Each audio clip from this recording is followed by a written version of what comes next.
In this quick iPhone tutorial, we're going to show you how you can record your screen on iPhone with audio. So if you want to screen record something and you need the audio from your microphone because you maybe want to capture your voice or other stuff, then make sure to watch this video until the end. This will work on the iPhone 15 series, the iPhone 14, iPhone 13 and lower. It doesn't matter which model of iPhone you have, just follow my steps. Before we show you how you can screen record with the sound from your microphone, we will first open the settings on our device and then open the Control Center section. You have to make sure that you have the screen recording option enabled and in the Control Center.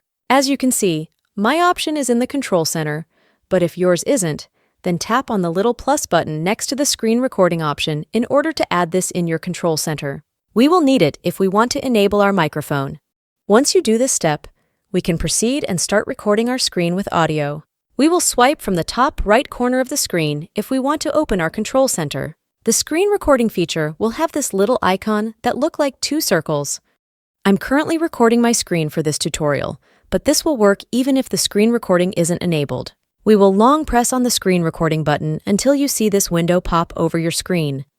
If you want to capture your screen recording with the sound or audio, you have to make sure that this microphone icon is enabled. So make sure that this is turned on. And from now on, when you make a screen recording on your iPhone, you can capture the sound directly from your microphone. So you can talk to the microphone if you're doing a tutorial. You can record other sounds from your environment or whatever you need it for. That's how you can screen record with sound on your iPhone. If you have any questions about this video, make sure to leave them in the comments down below and hit that subscribe button for more similar videos like this one. Thanks for watching.